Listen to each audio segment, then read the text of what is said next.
오늘은 누구를 위한 전쟁인가 라는 제목으로 하나님 말씀 나누고 기도하겠습니다.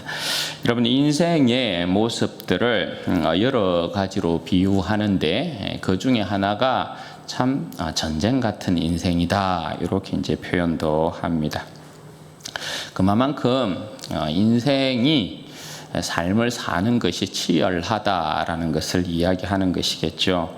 자신과의 싸움에서부터 시작해서 때로는 또 가정 안에서도 싸움이 일어나고 또 이웃들과 때로는 전쟁과 같은 그러한 싸움도 일어납니다. 직장에서의 삶은 그야말로 사투라고 이야기까지 할 정도로 직장에서도 어떻게 보면 엄청난 싸움을 싸우며 살고 있다라고 할 수도 있죠. 크게는 또 우리가 지금 보고 있는 것처럼 국가와 국가가, 나라와 나라가 전쟁 중에 있는 그런 모습도 볼 수 있고, 또 민족과 민족이 충돌하기도 하고요. 종족과 종족이 서로 또 갈등을 일으키면서 싸우고 전쟁하는 것도 우리가 보게 됩니다. 여러분, 그런데 중요한 건 무엇이겠습니까? 과연 이 싸움이, 이 전쟁이 누구를 위한 것이냐? 이 싸움과 이 전쟁이 무엇을 위한 것이냐 하는 것입니다. 사악한 인간들이 일으키는 전쟁의 모습을 보면 알량한 권력자들의 자존심 때문에 전쟁이 일어나기도 하고요.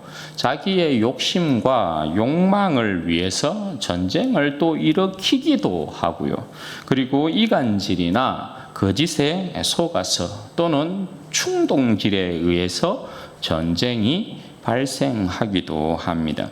그러니까 하나님의 뜻과 전혀 무관한 싸움과 전쟁이 비일비재하게 일어난다라는 것입니다.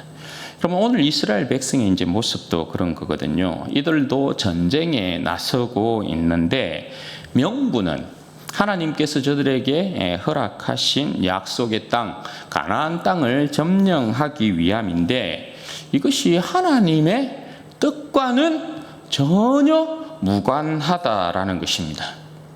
믿음의 행위 같은데 청개구리 같이 전형적인 하나님 앞에서의 불순종의 모습을 드러내고 있다라는 것입니다. 하나님의 군대인 저들이 과연 누구를 위해서 싸우는 것인지, 또 무엇을 위해서 전쟁을 하는 것인지 도무지 알 수가 없는 것이에요. 여러분, 그 결과가 오늘 좀 잔인하게 나타나는데요. 살피면서 은혜를 나누겠습니다. 여러분, 오늘 본문이 시작되고 있는 39절의 말씀을 보면 모세가 이스라엘 백성에게 하나님의 준엄한 심판의 메시지를 전하고 있습니다. 그 내용인즉 앞에서 우리가 보았던 것처럼 여호수아와 갈렙 이외에 20세 이상 하나님의 군대로 계수된 자들은 그 누구도 가나안 땅에 들어가지 못하고 광야에서 다 시체가 될 것이다, 그렇게 말씀했죠. 그리고 40년 동안 저들의 죄악을 짊어지고 광야를 방황하게 될 것이다, 그렇게 말씀을 했습니다. 이 말씀을 이제 듣고 난 이후에 백성들이 크게 오늘 말씀해 보면 슬퍼하고 있다, 그렇게 말씀합니다. 여기서 슬퍼한다라는 이 표현은 죽은 자를 놓고 애통하고 있는 그런 이제 모습을 이야기하고 있는 거예요. 그렇게 하나님 앞에서 저들이 심판의 메시지를 듣고 슬퍼하고 있는 것입니다. 그러나 여러분, 후에는 아무리 빨라도 늦은 법이라 하지 않습니까? 때늦은 후에입니다. 그럼에도 불구하고 이스라엘 백성은 하나님 앞에 이러한 심판의 메시지를 들었으니까 어떻게 해야 돼요? 하나님 앞에 회개하고 돌이켜야 하는 것이 맞습니다. 왜냐하면 하나님은 은혜가 풍성한 분이시기 때문에 그런 거죠. 그런데 여기서 또 이제 문제가 되는 것은 뭐냐 하면, 저들이 격한 후에의 이 감정을 가지고 그릇된 생각과 판단을 하고 있다라는 것입니다. 40절 말씀에 보면 저들이 하나님 앞에서 잘못했다 하면서 크게 이제 슬퍼하면서 아침 일찍이 일어나서 산 꼭대기로 올라갑니다. 산 꼭대기로 올라갔다라는 것은 전쟁을 하겠다라는 그러한 표현인 것입니다. 이 모습을 보면 언뜻 이스라엘 백성이 빨리 회개하고 돌이킨 것처럼 보이죠. 그러나 여러분, 이 모습은 후회의 결과를 바꾸려고 하는 것입니다. 여러분, 회개는 하나님께로 전적으로 돌이켜서 하나님 앞에서 저들이 잘못한 그 잘못에 대하여서 하나님께서 벌하시면 그 벌을 그대로 받고 하나님 앞에서 이제 그렇게 하지 않아야 되겠다, 하나님의 말씀에 순종해야 되겠다, 하나님께로 돌이키는 것을 회개라고 할 수 있는 거죠. 그런데 여러분, 후회는 여러분 뭡니까? 후회는 하나님 앞에서 결과를 바꾸려고 하는 거예요.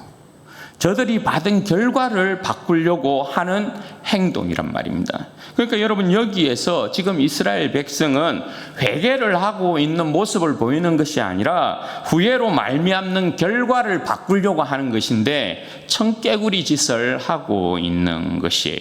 지금 저들에게 필요한 건 회개란 말입니다. 회개. 이스라엘의 청개구리 같은 이 행동은 굉장히 이제 어리석은 것인데요. 왜 그러냐 하면 41절에서 43절 말씀을 보십시오. 모세가 이르되 너희가 어찌하여 이제 여호와의 명령을 범하느냐? 이 일이 형통하지 못하리라. 여호와께서 너희 중에 계시지 아니하니 올라가지 말라. 너희의 대적 앞에서 패할까 하노라. 아말렉인과 가나안인이 너희 앞에 있으니 너희가 그 칼에 망하리라. 너희가 여호와를 배반하였으니 여호와께서 너희와 함께하지 아니하시리라. 여러분, 전쟁에 나서고 있는 이스라엘 백성에 대해서 모세가 지금 뭐라 말씀하고 있습니까? 어째서 여호와의 명령을 범하느냐, 이렇게 말하고 있지 않습니까? 이게 여러분, 이스라엘 백성의 참된 어떠한 회개의 모습이었을 것 같으면 모세가 아이고 잘했다, 지금이라도 너희들이 하나님 앞에서 회개하고 돌이키는 모습을 보니까 참 잘한다, 이렇게 이야기했겠죠. 그런데 이들이 슬퍼하면서 마치 죽은 자 앞에서 그들의 아픔과 슬픔을 막 내어놓고 동의하는 그런 모습으로 슬퍼하면서 지금 어떻게 하고 있어요? 하나님의 명령을 정면으로 거스리고 있는 그런 모습을 보여주고 있단 말입니다. 모세가 지금 어째서 여호와의 명령을 범하느냐? 그러니까 저들이 전쟁하고자 나선 그 모습을 하나님께서 기뻐하지 않는다라는 거예요. 이 절대 하나님께서 기뻐하시는 일이 아니다라는 것을 이야기하는 거죠. 왜 그러냐? 여러분, 25절 말씀에 보면 우리가 이미 보았습니다만 심판을 선언하시고 하나님께서 이스라엘 백성에게 뭐라 명령하셨어요? 홍해의 길을 따라서 다시 광야로 들어가라, 그렇게 말씀을 하셨단 말입니다. 그럼 여러분, 저들의 진정한 회개는 전쟁에 나서는 것이 아니다, 그죠? 하나님께서 그렇게 말씀하셨으면 어떻게 해야 돼요? 홍해길로 돌아 광야로 들어가면서 자신들의 옷을 찢고 슬퍼하면서 회개하는 모습을 보여야 되는 것이 그 백성의 바른 회개의 모습이란 말입니다. 그런데 여기에 보면 하나님의 말씀을 다 무시하고 자기들 마음대로 전쟁하러 가겠다, 이렇게 하고 있단 말입니다. 그것이 회개이고 그것이 돌이키는 일이다, 저들 나름대로 그렇게 생각을 하고 있단 말입니다. 그러나 지금 이스라엘 백성의 행동은 저들에게 내려진 하나님의 심판에 대한 두려움을 저들의 방식으로 피하겠다는 것입니다. 그러니까 이 또한 여러분 뭐예요? 하나님을 무시하는 행위라고 할 수 있죠. 그런 저들에 대해서 모세가 어떻게 계속해서 강하게 경고합니까? 하나님께서 너희와 함께하지 않는다. 하나님께서 이 싸움 기뻐하지 않는다. 하나님께서 너희와 함께하지 않을 거다. 너희가 올라가면, 그럼에도 불구하고 올라가면 반드시 너희가 패한다. 칼에 망할 것이다. 다시 말한다. 하나님께서 절대 너희와 함께 하지 않는다. 너희들이 하나님을 배반했잖아. 하나님 결단코 너희와 같이 하지 않는다. 모세가 2중 3중으로 경고하는 내용이에요. 그러니까 여러분, 모세가 지금 경고하고 있는 이 내용에서 강조하는 것이 여러분 뭡니까? 도대체 너희들이 누구를 위하여서 전쟁을 하려고 하는 것이냐? 너희들이 도대체 무엇 때문에 전쟁을 하려고 하느냐? 이걸 분명히 묻고 있는 거죠. 이스라엘 백성은 여러분 하나님의 군대입니다. 그죠? 하나님을 위해서 싸우는 군대로 부름받은 백성이란 말입니다. 하나님께만 오직 충성하고 하나님의 명령에 따라서만 행하는 하나님의 군대란 말입니다. 하나님의 나라와 그 역사를 위해 싸우는 자들입니다. 하나님께서 원치 않는 싸움 할 수 없는 것이죠. 하나님께서 함께 하지 않는 싸움 절대 여러분 있을 수가 없는 것이죠. 왜냐하면 하나님이 그 백성의 대장이기 때문에 그래요. 전쟁은 하나님께서 하신다고요. 그리고 전쟁은 하나님께 속한 것이란 말입니다. 그런데 저들을 위한 싸움을 싸우려고 하는 것이에요. 하나님께서 함께 하지 않는다는데, 원치 않는다는데 나서는 거예요. 그럼 여러분, 저들을 위한 싸움을 싸우겠다는 것밖에 더 되겠어요? 그러니까 여러분, 저들이 하고자 하는 이 전쟁의 숨은 성격이 여러분 뭡니까? 이 속내가 여러분 뭐라고 할 수 있습니까? 저들을 위한 싸움이면 저들의 왕이 되고 싶어 하는 것 아니겠어요? 하나님께서 원치 않는 싸움을 해서 저들이 승리를 하면 이 또한 저들의 왕으로서 그 삶을 살고 싶어 하는 것이겠죠. 그리고 하나님이 없는 싸움에서 또 저들이 이긴다 치면 이 또한 저들의 왕으로서 하나님 없이도 잘 살 수 있다라는 것을 이야기하는 것 아니겠어요? 그러니 여러분, 이 전쟁이 도대체 누구를 위한 전쟁이며 무엇을 위한 전쟁이냐 말입니다. 따라서 이 전쟁의 결과가 여러분 어떻게 나타나냐 하면 44절과 45절 말씀 보십시오. 그들이 그래도 산 꼭대기로 올라갔고 여호와의 언약궤와 모세는 진영을 떠나지 아니하였더라. 아말렉인과 산간지대에 거주하는 가나안인이 내려와 그들을 무찌르고 호르마까지 이르렀다. 그렇게 말씀합니다. 여러분, 모세가 그렇게 경고를 했는데 이들이 막 무시했어요. 무시하고 산으로 올라갔는데 분명히 여러분 뭐라 말씀합니까? 여호와의 언약궤와 모세는 진영에 그대로 남아 있었다. 이렇게 이야기를 하고 있어요. 하나님께서 함께 하지 않으므로 그 전쟁의 결과가 여러분 어떻게 나타났다고요? 아말렉인과 산간지대에 거주했던 가나안인이 내려와서 그들을 무찌르고 호르마까지 이르렀다. 이렇게 이야기해요. 여러분, 이게 이제 얼마나 이제 비참한 상황이냐 하면 이스라엘 백성에게 있어서 여러분, 아말렉 하면 어떤 인간들입니까? 굉장히 이스라엘 백성에게 있어서는 아말렉 하면 굉장히 비열한 인간들이란 말입니다. 왜냐하면 광야를 이렇게 갈 때 출애굽기에 보면 어떻게 해요? 연약한 자들 뒤에 좀 떨어져 가지고 막 이 행진에 있어서 좀 힘들고 어려워하는 그 사람들을 막 뒤에서 쳤단 말입니다. 그래서 이 아말렉은 굉장히 비열한 자들이고 또 하나님 앞에서 하나님의 백성을 그렇게 이제 괴롭힌 자들이니까 첫 번째 원수의 역할을 했던 사람들이 아말렉 사람들이에요. 그리고 가나안인도 지금 어디에 지금 머물렀다고 이야기하고 있어요? 여기에서 보면 산간지대 이렇게 이야기하죠. 산간지대에 있었던 가나안인 이렇게 이야기한다고요. 그럼 여러분, 이 이야기가 무엇에 묶이냐 하면 출애굽기 17장에 보면 유명한 전쟁이 하나 나와요. 그 전쟁이 여러분 뭐예요? 이스라엘 백성과 아말렉과의 전쟁이었다고요. 그때 여러분 전쟁의 모습을 보면 어때요? 모세가 산 꼭대기에 섭니다. 그죠? 아말렉과 전쟁하는데 하나님께서 아말렉을 그냥 이 세상에서 그냥 씨를 말리겠다 이렇게 이제 말씀을 하시거든요. 그래서 모세가 산 꼭대기에 올라가서 어떻게 해요? 손을 이렇게 들잖아요. 그리고 아론과 훌이 모세의 손이 피곤해서 내려오면 옆에서 바쳤단 말입니다. 같이 들었어요. 그리고 여호수아는 현장에서 싸웠죠. 그렇게 해서 여러분 아말렉과의 전쟁에서 크게 승리하잖아요. 예. 그게 여러분 그러니까 그 전쟁에 있어서의 성패는 이미 모세가 산 꼭대기에서 하나님 앞에 손을 들므로 하나님께서 행하신 전쟁에서 그들에게 승리를 하나님께서 허락하고 그 승리를 그들이 맛본 것이거든요. 그래서 하나님을 이방인들은 하나님의 별명을 붙일 때에 하나님을 어떤 신이라고 합니까? 산의 신이다 이렇게 이야기한다고요. 네. 그러니까 전쟁에 하나님께서 능하신 신인데 더욱이 산에서 하나님께서 지는 일은 없어요. 뭔지 알겠죠? 이방인들이 하나님을 부를 때 이스라엘 백성의 하나님은 산의 하나님이다 이런 식으로 불렀다고요.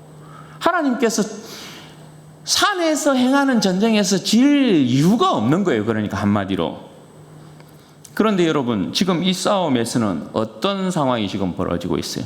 그들이 산 꼭대기로 올라갔다고요.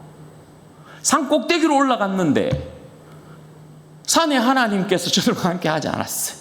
예.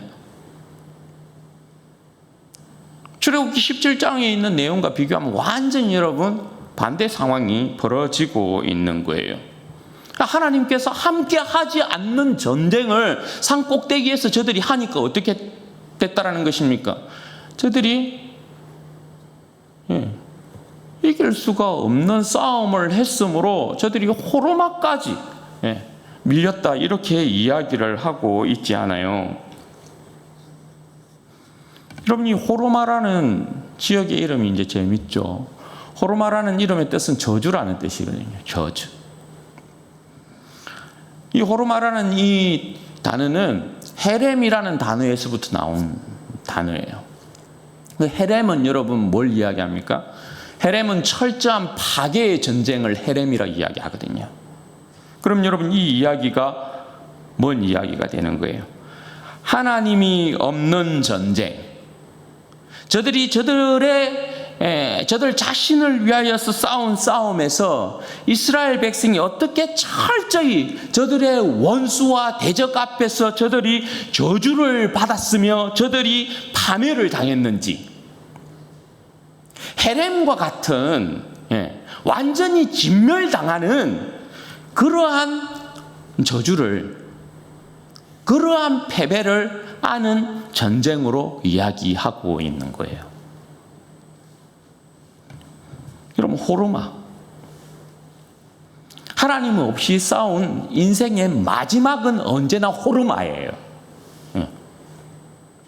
하나님께서 함께 하지 않는 전쟁에서의 싸움은 항상 호르마로 끝나요.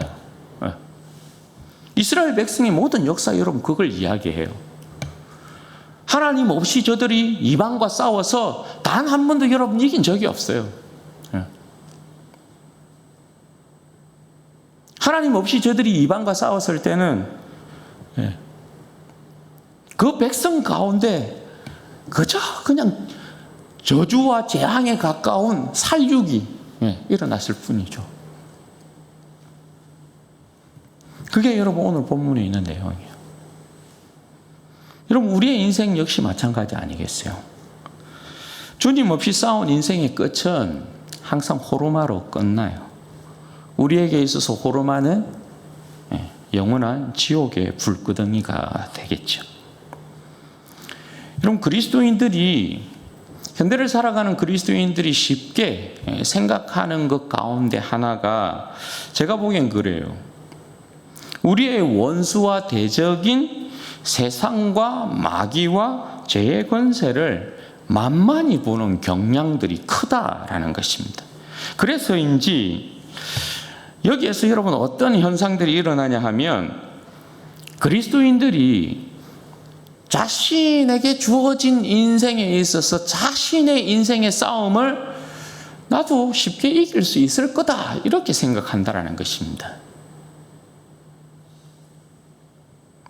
그래서 여러분, 우리의 삶의 주권을 주님께 내어드리지 않아요. 그냥 내 삶을 내가 살아요. 네. 만만히 봐. 내가 할 수 있을 것 같아. 그래서 우리의 삶의 주권을 주님 앞에 내어드리지 않아요. 그런데 여러분, 아브라함 카이프라는 신학자가 이야기했다시피 하나님께서 우리의 삶에 대한 그의 주권을 그 어떠한 영역에 있어서든지 한치도 하나님께서 이것은 내 것이 아니다라고 이야기하는 곳은 없다라는 거예요. 우리의 인생과 우리의 인생을 둘러싸고 있는 모든 영역에 있어서 하나님은 당신의 주권을 주장한다는 거거든요. 여러분, 우리가 생각하는 것처럼 우리의 대적들이요, 절대 여러분 만만한 상대가 아니다라는 거죠. 네. 여러분, 세상이 만만합니까? 그렇지 않죠. 여러분, 마귀의 세력이 여러분 만만합니까? 여러분, 죄의 권세가 여러분 만만합니까? 여러분, 우리가 상대하는 것 중에 우리의 힘으로 이길 수 있는 것이 단 하나라도 여러분 있습니까? 여러분, 우리가 죄와 사망의 권세를 이긴 것이 아니에요. 죄와 사망의 권세를 이기신 분은 누구예요? 우리 안에 계신 주님이란 말입니다. 내가 이긴 것이 아니에요.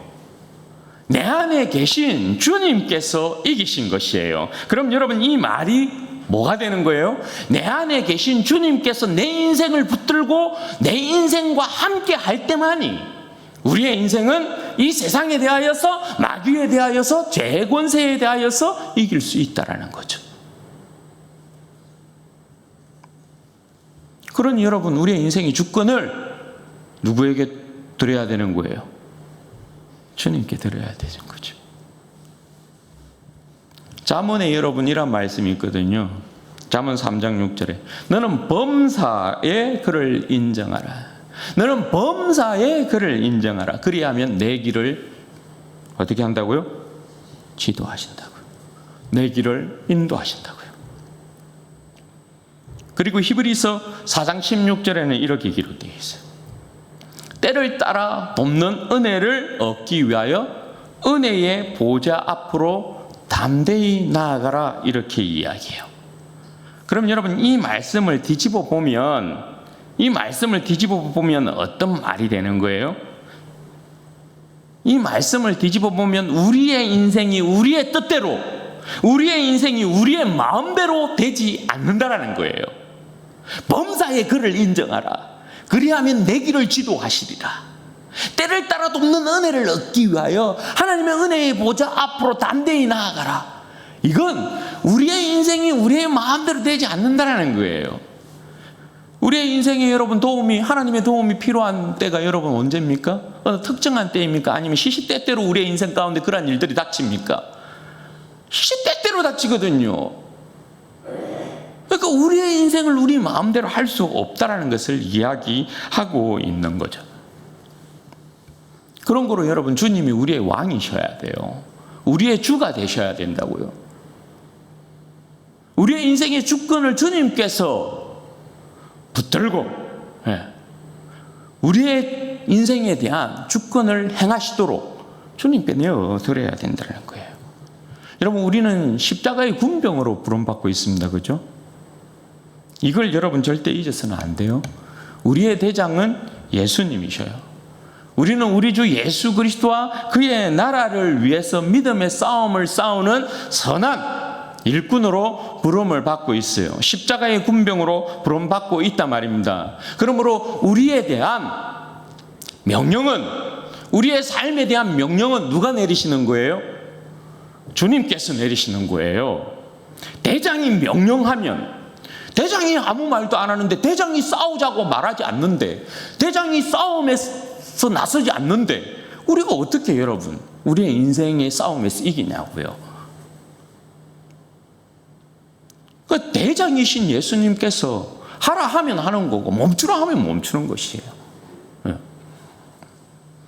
내 자신의 영광을 위한 싸움이나 내 자존심을 위한 싸움이나 내 욕심과 욕망을 위한 싸움에서 사투를 벌이면 안 된다는 것입니다. 거기에 여러분 우리의 힘을 다 쏟아서는 아니 된다는 것입니다. 만약 여러분 우리가 우리의 어떤 자신의 영광, 우리의 어떤 자존심, 우리의 욕심과 욕망을 위해서 여러분 싸워요. 그래서 여러분 설령 이겼다 합시다. 그럼 여러분 그 끝이 어떻게 끝날까요? 그 끝도 여러분 호르마로 끝나요. 호르마로. 왜 그럴까요? 우리가 우리의 인생의 싸움에서 우리가 이기면, 주님 없이 우리가 이기면 여러분 어떻게 될까요? 우리는 반드시 교만해지겠죠. 교만은 하나님을 버리는 거라고요. 하나님을 버리고 자신의 왕됨을 선포하는 게 교만이에요. 그러면 하나님을 우리의 인생의 주인으로 인정하지 않을 것이에요. 그럼 교만은 반드시 우리로 하여금 패망으로 우리의 삶을 인도하겠죠. 그래서 호르마로 끝나는 거예요. 그러므로 여러분 우리는 우리의 인생이 철저히 주님 안에 있는 인생, 주님 안에 거하는 인생, 살아도 죽어도 주를 위한 인생인 것을 절대 잊어서는 아니 된다라는 것입니다. 사도 바울이 로마서 14장 7절에서 9절 이렇게 고백합니다. 우리 중에 누구든지 자기를 위하여 사는 자가 없고 자기를 위하여 죽는 자도 없도다. 우리가 살아도 주를 위하여 살고 죽어도 주를 위하여 죽나니 그러므로 사나 죽으나 우리가 주의 것이로다. 이를 위하여 그리스도께서 죽었다가 다시 살아나셨으니 곧 죽은 자와 산 자의 주가 되려 하심이라. 여러분 주님께서 죽으시고 부활하심이 산 자와 죽은 자의 주 왕이 되기 위함이다 이렇게 이야기한다고요. 예수님이 우리의 왕이 되신다라고 이야기한다고요. 우리는 살아도 죽어도 주를 위한 백성이다 이렇게 이야기한다고요. 우리의 삶의 주제가 주님이시라는 거예요. 우리의 삶의 주인이, 인생의 주인이 주님이시라는 거예요. 이거 잊지 말라라는 것입니다. 우리는 그러니까 우리 안에 계신 주님을 위해서 사는 백성이에요. 주님의 나라와 영광을 위하여서 싸우는 십자가의 군병이라는 거예요. 내 삶을 내 것이다 하고 해석하면 여러분 절대 안 돼요. 내 삶은 주님의 것이다 하고 해석하고 내 주님께서 주신 내 삶의 환경을 해석하고 거기에서 주님의 주권이 내 인생 가운데 드러나도록 해야 돼요. 여러분 우리의 인생이 주님과 함께하는 전쟁, 주님과 함께하는 전쟁을 치르는 인생이라는 거 여러분 잊어서는 절대 여러분 안 돼요. 우리의 인생이 주님과 함께 해야 하는 인생이라는 것도 여러분 잊으시면 안 돼요. 주님과 함께하는 전쟁, 주님이 함께 해야 하는 전쟁, 이것을 여러분 우리가 놓치게 되면 우리는 반드시 필패하게 돼요. 패한단 말입니다. 그러나 여러분 주님께서 우리와 함께하는 전쟁, 주님께서 우리의 인생을 붙드시는 전쟁, 이 전쟁에 있어서는 반드시 우리가 승리하게 된다는 것입니다. 이 전쟁에 있어서의 끝은 호르마가 아니라 천국이에요. 그러니 여러분 오직 우리는 우리 주님께 우리의 인생 다 내어드리고 내 인생 자체가 주님의 영광을 위한 인생인 것, 주님의 나라와 영광을 위해 살아가는 인생이라는 것을 여러분 절대 잊어서는 아니 된다라는 것입니다. 여러분 인생의 전쟁의 능력이라는 것은 내가 무엇을 가지고 내가 어떤 능력을 가지고 있고 여기에 여러분 있는 것이 아니라 우리의 인생에 있어서 진짜 중요한 건 우리가 누구와 함께 전쟁을 하느냐에 있는 것이에요. 호르마로 끝날 인생이 될지 승리로 끝날 인생이 될지는 우리가 누구를 위한 싸움을 싸우고 무엇을 위한 전쟁을 하고 있는지를 아는 것에서부터 시작한단 말입니다. 그래서 여러분들께 묻습니다. 여러분들은 십자가의 군병이 맞습니까? 왜 아멘 안 합니까? 다시 한번 묻습니다. 여러분들의 십자가의 군병이 맞습니까? 아멘이십니까? 여러분들은 살아도 주를 위하여 살고 죽어도 주를 위해 죽는 건 맞습니까? 이거 분명히 해야 된다는 것입니다. 그래서 여러분 오늘 설교는 구호 한번 외치고 마치려 합니다. 우리가 늘 주일 오후에 전도 나가기 전에 외치는 구호 말입니다. 멋있지 않아요? 구호 준비! 예수 위에! 예수 위에!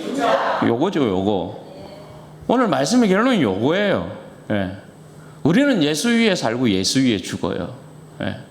이걸 여러분 절대 가볍게 여러분 받아서는 아니 되고, 진정 우리의 인생의 끝이 호르마가 아니라 천국이 되려면 내가 예수 위에 살고 예수 위에 죽는 인생이라는 거, 그걸 꼭 기억해야 돼요.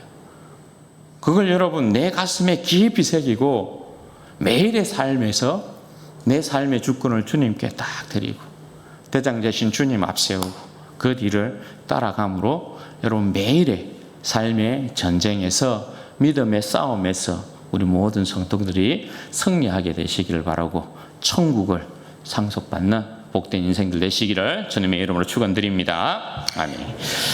여러분 같이 한번 기도하십시다. 여러분 이 시간에 기도할 때는 그렇게 기도하면 좋겠습니다. 여러분 우리는 우리의 인생을 위해서 살지 않습니다. 그 누구도 우리 자신을 위해서 사는 자 없고요. 오직 우리는 십자가의 군병으로 부름을 받았고 주님의 나라와 영광을 위하여서 살아가는 백성들 아니겠어요? 여러분 이 시간에 기도할 때 하나님 이 인생이 늘 예수를 위한 주님을 위한 백성인 것을 잊지 않게 하여 주십시오. 주님 위하여서 살고 주님 위하여서 죽는 인생으로 부름받았습니다. 내 삶의 주권을 온전히 주님께 내어드리고 매일의 전쟁 같은 이 삶에서 인생이 이 승리하는 자가 되어지도록 도와주시기를 원합니다. 주님과 함께 할 때만이 호르마에서 우리가 벗어나서 영원한 천국을 상속하게 될 것입니다. 내 인생의 끝은 호르마가 아니라 내 인생의 끝은 주님과 함께 싸워 이김으로 말미암아 천국을 상속받는 믿음의 백성이 되게 하여 주옵소서. 우리 주여 한번 부르짖고 기도하십시다. 주여 영광의 아버지 하나님 감사합니다. 복되신 내 아버지 하나님 감사합니다. 존귀하신 내 아버지